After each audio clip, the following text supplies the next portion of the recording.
Hello, good afternoon. As you come in, please let me know if you can hear me okay. It's getting cold outside to move inside. Best way to keep the littlest one occupied is to sit in the room with him. So hopefully you can hear me okay. If you're just tuning in for the first time, please let us know you're joining for the first time so we can say hello. My name is Drew. I'm a grateful recovering addict. I celebrated 8 years clean this year, and I go live every day with my brother-in-law Joe, who just Good is morning. about to celebrate 18 months. I think it's lunchtime. It's after lunch, okay? It's not morning anymore. Good afternoon. Whatever.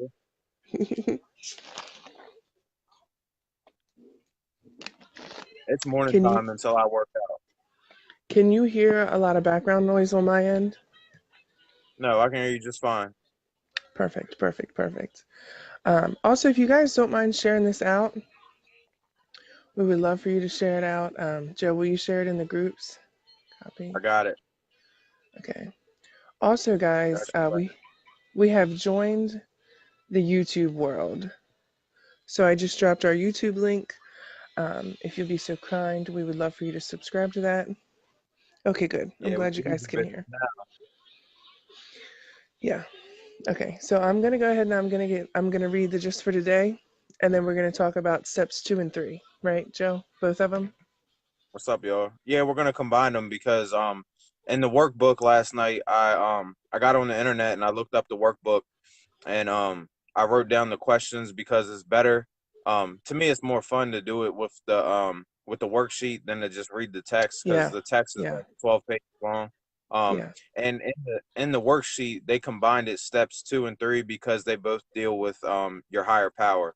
So Okay. yay, Good. fun, fun. But the worksheet made it better for me. So I'm actually glad because every time we talk about the higher power thing, I kind of blow it off. But um, with the worksheet being there, it made it helped me understand a little better. So it Good. gave me more of a direction. So I'm ready to go today. I took notes. Okay. Good. All right. So I'm gonna go ahead and read the just for today, and then we'll get started. Coincidentally, today is December 4th. God's will, not ours. Page 354. We know that if we pray for God's will, we will receive what is best for us, regardless of what we think. Basic text, page 46. By the time we came to NA, our inner voices had become unreliable and self destructive. Addiction had warped our desires, our interests, our sense of what was best for ourselves. That's why it's been so important in recovery to develop our belief in a power greater than ourselves, something that could provide saner, more reliable guidance than our own. We've begun learning how to rely on this power's care and to trust the inner direction it provides us. As with all learning process, it takes practice to pray only for knowledge of God's will for us and the power to carry that out. The selfish, ego-driven attitudes we developed in our addiction are not caught, I had it right the first time, are not cast off overnight. Those attitudes may affect the way we pray. We may even find ourselves praying for something like, relieve me of this character defect so I can look good.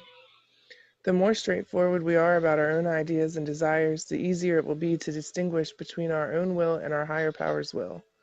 Oops.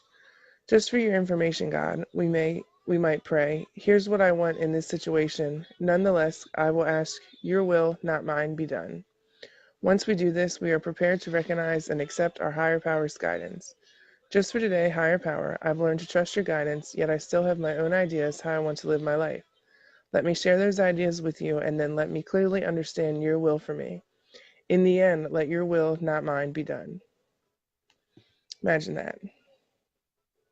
Yeah, and that's what the steps kind of talk about. So I got my notebook here, so I'm gonna go over this.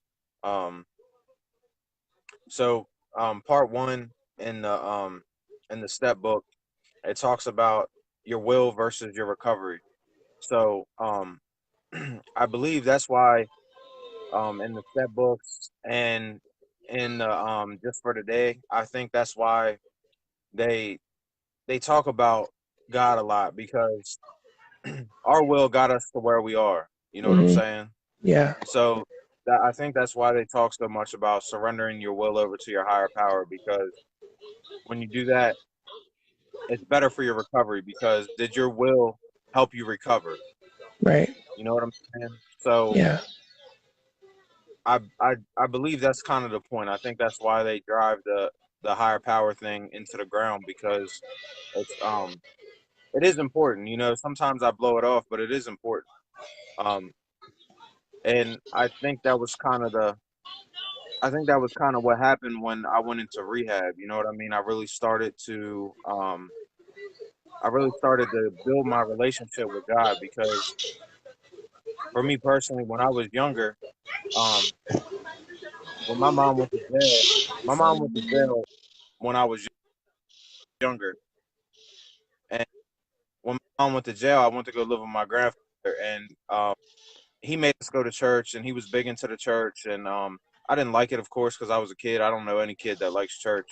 Right. Um, and as I got older, you know, and I became rebellious, and I was always the type of kid that I always questioned everything. I never just took anybody's word for something. You know what I mean? I Hmm. was one of them type of people that, um, you know, you had to prove something to me. You had to show me, and because God is not necessarily something that's tangible, I kind of didn't really believe.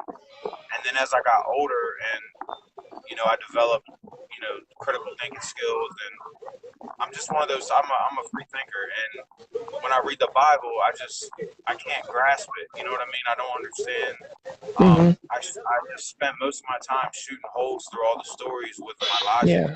Yeah. because logic tells me these stories are not true. You know what I'm saying? But as I got older and I see more things in life, I started to realize, you know, I was being um, naive, and I was being arrogant, and thinking Hmm. that I knew more than people before me, or I knew more than, you know, I say it's a man-made book and all this type of things, but none of us were there when the book was written. None of us were there when things happened, and we've seen things happen over time in our personal lives that can't be explained.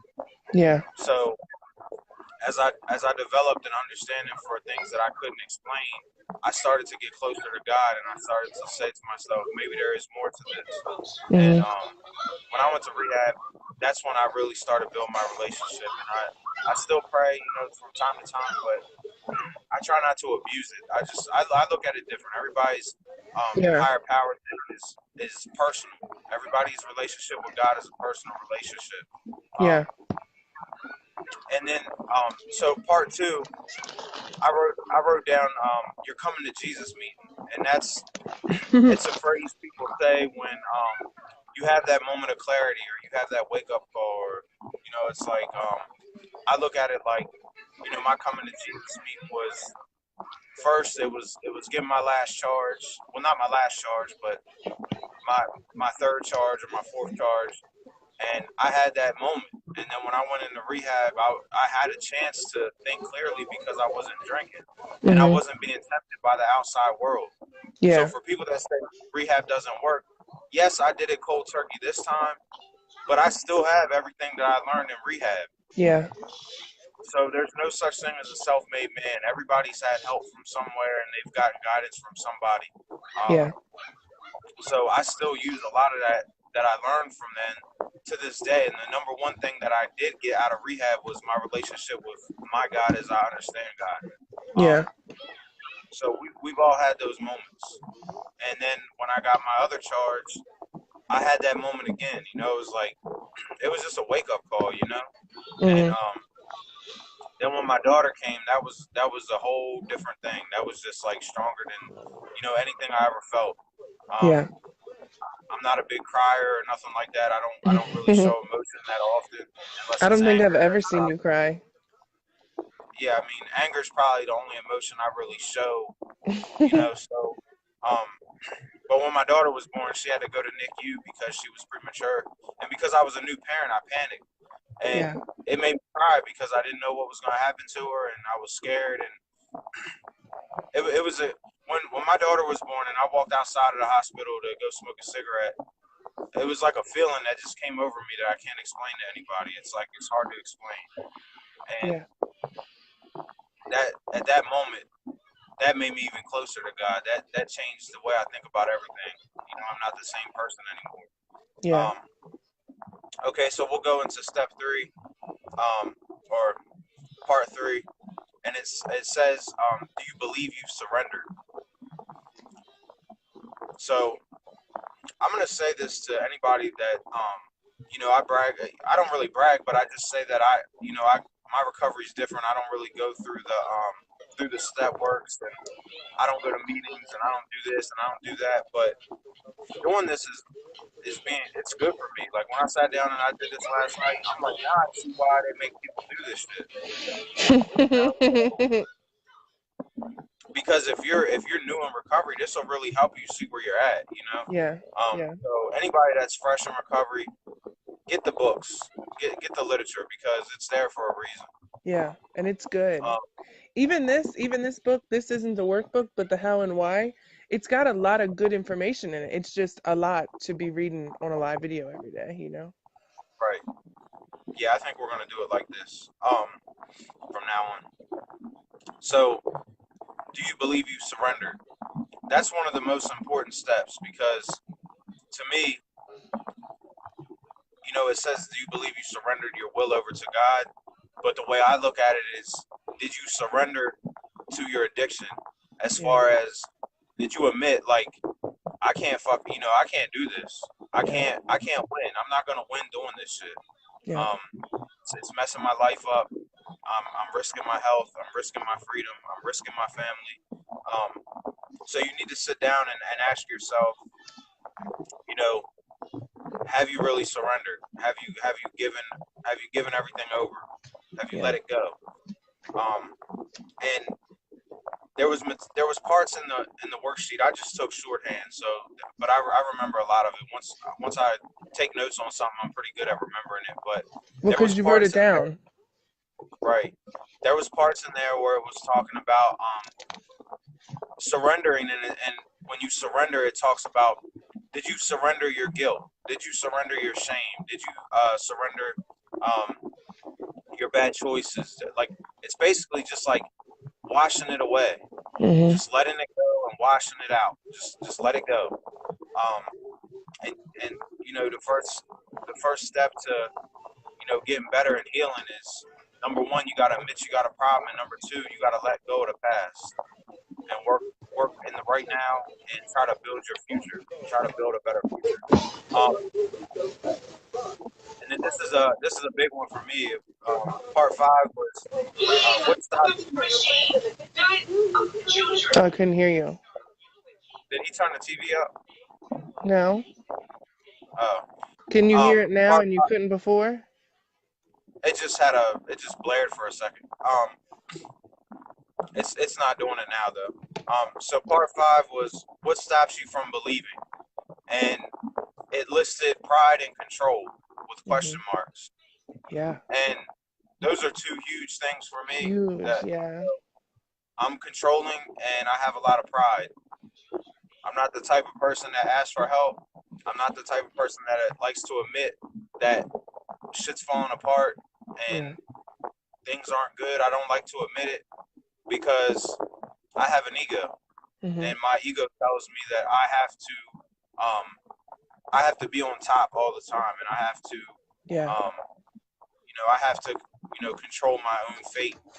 And so those are probably two big things because I feel like giving over. If I surrender, I feel like I'm putting my fate into something else's hands. You know what I'm saying? And Yeah. I guess it kind of makes me nervous. Yeah. And then part 6 talked about temptation and resentment. Mm. So the temptation part's obvious. We don't got to get into that. We don't have to talk about temptation because we all know what that's like. And the resentment part, I feel like the biggest resentment is just, you could build a resentment towards the higher power as far as not being able to surrender because you could have a resentment towards God as Yeah. to why is my life like this. Yeah. And I feel That's the like way I. that's for a lot of people. Yeah, everybody's just does the why me shit, and Hmm. why you, why not you? That's what I always say. Yeah. You know what I'm saying? Why not you?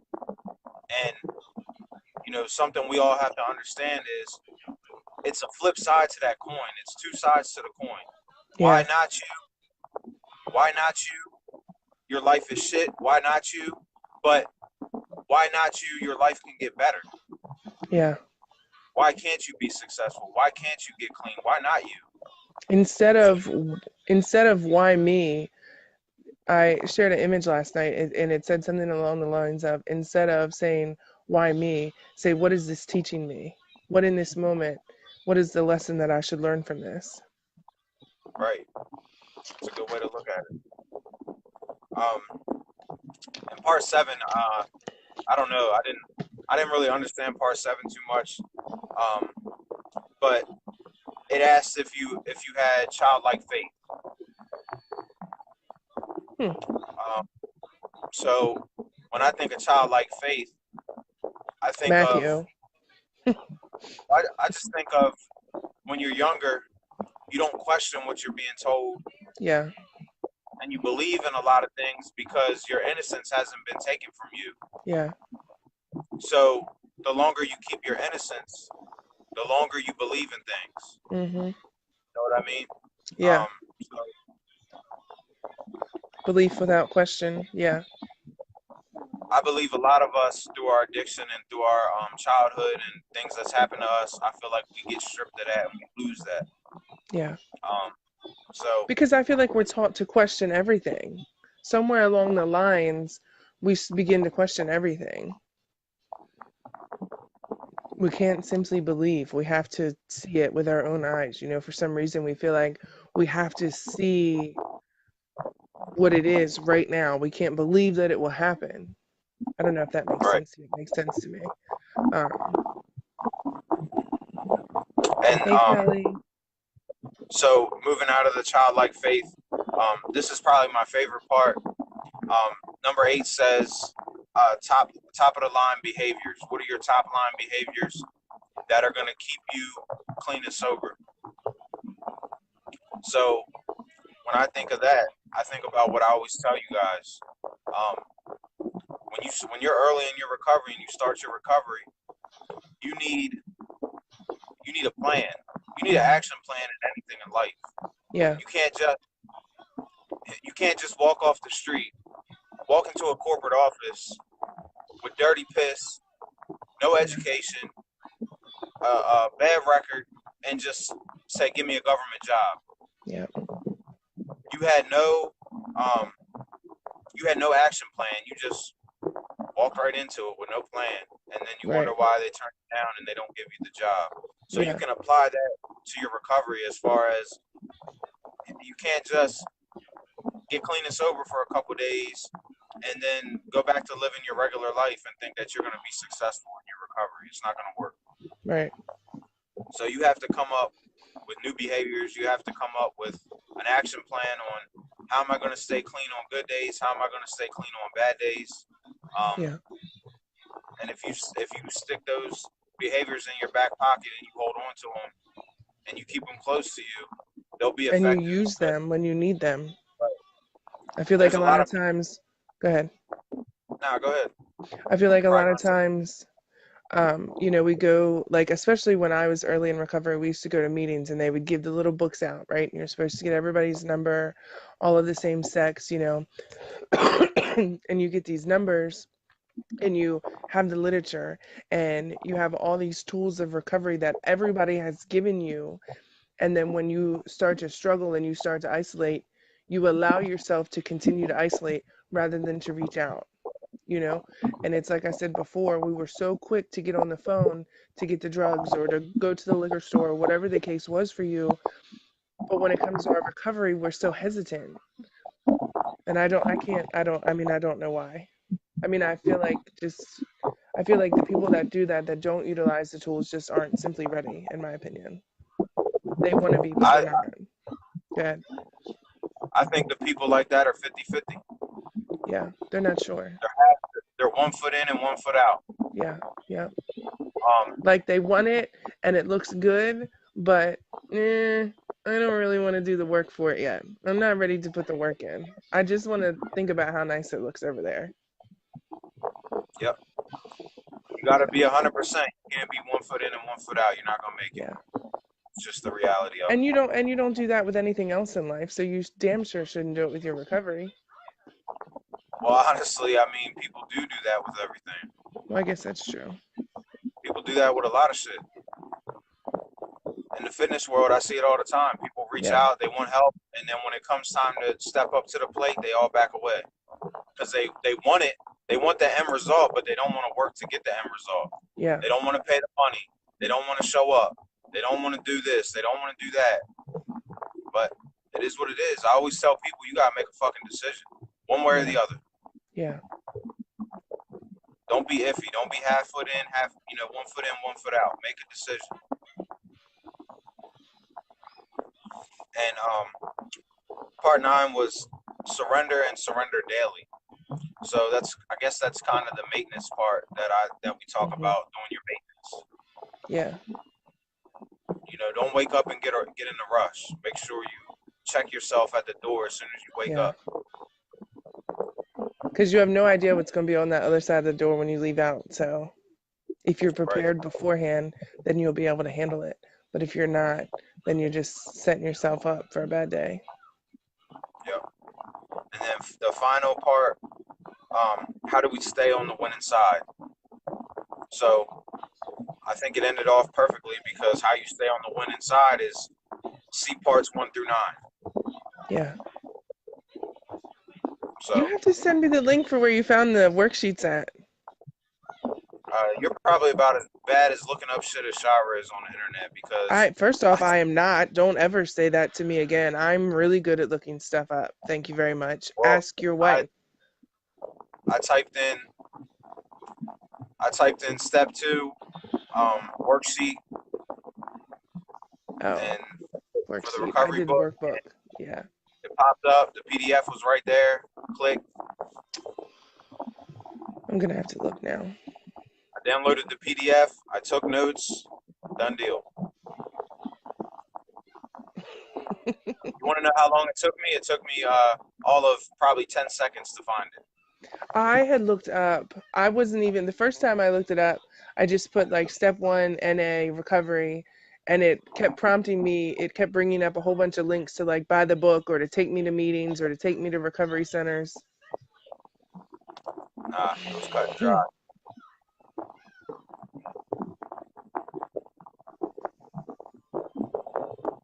Yeah, I agree with you. Music is a big part of my morning. I kick off my morning with music every day.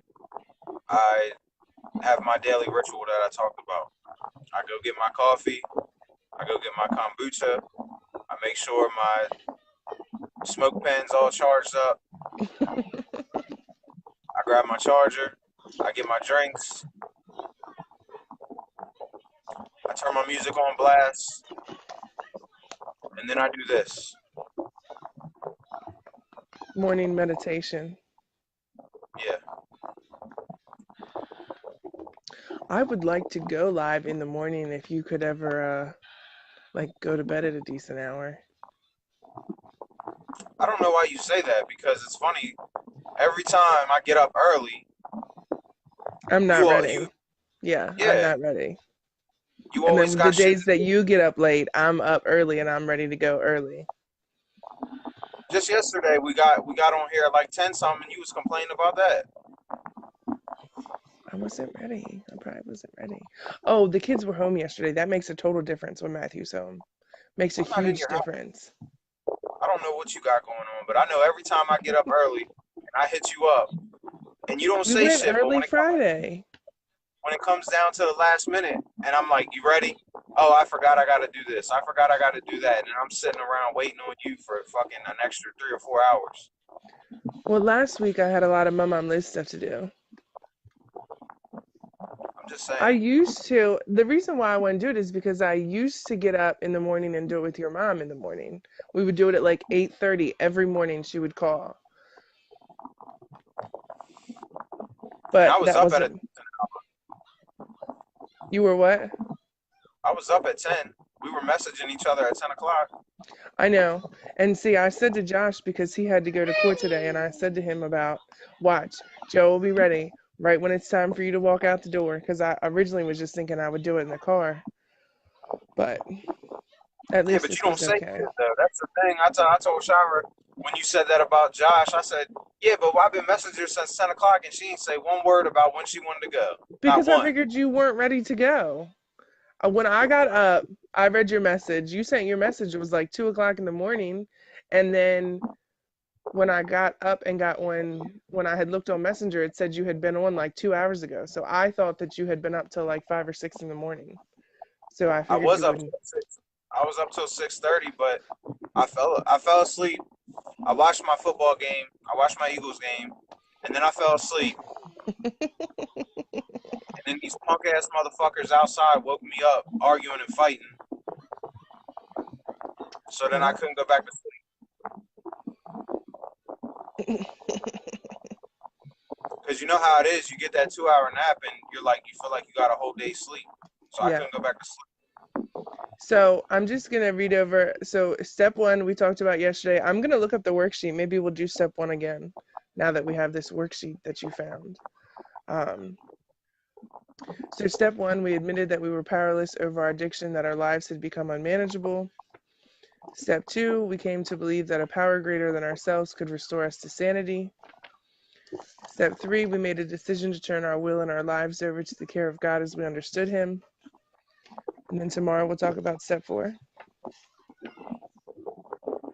Sounds good to We me. So you we want to go made back over step one? Yeah. Should we go over step one again and then do step four, or do step four and then go over step one at the end? Either way, maybe we'll do both Yeah, of yeah. them. We can go through all 12, and then when we get done, we'll go back over step one at the end. Yeah. Yeah. So step four is we made a searching and fearless moral inventory of ourselves. So that's what we're going to talk about tomorrow. And I'll take my notes, and I'll be ready to go.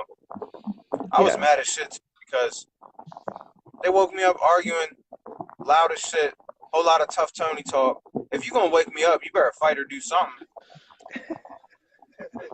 Whole lot of hot air, just outside arguing. Shit Being made me trashy. mad. Yeah, really. I mean, if you gonna wake me up arguing, you better throw some fists or do something. Yeah. At least make it worth it. Right. At least let it be entertaining. I didn't even go outside. I mean, I don't care. That's their shit, not mine. Don't wake me up. Yeah.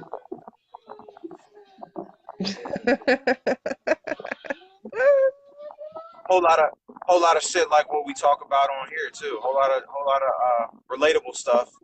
Yeah. I guess somebody bought something and they saying somebody jacked somebody's laptop and all this dumbass Mm. shit. Always something. All right. Do you have anything else to add? You did really good. Uh, I'm glad you looked for those worksheets and did those. See, it's things yeah, like that. It's things like that that happen that make me believe. Just like the other day when the car stalled out when he tried to turn around. I mean, I didn't do that. You didn't do that. Somebody else did I that mean, before you. I believe most definitely, but I just don't know what to talk about when they, Yeah, you know what I'm saying. But this made it easy. So now, you know, now I can gave you a actually new have perspective. I got an outline now, so it makes it easier for me. Good. All right, guys. Well, thanks for tuning in. Let me see if I can do it again. I put our YouTube channel in the comments. If you haven't already done so, please feel free to subscribe to that. I have not added all of our videos that we've done, but I am like to the middle of November, so I'm getting close. But this way, if you're ever like, feeling that moment of isolation, or you feel like you're losing grip on reality, you can always go on YouTube and look up the videos. As we've always said before, you can always reach out to us. Facebook Messenger, email, I'm not email, add us on Facebook, whatever the case may be. So, all right, guys, hope you have a great day, and we will see you tomorrow. All right, y'all.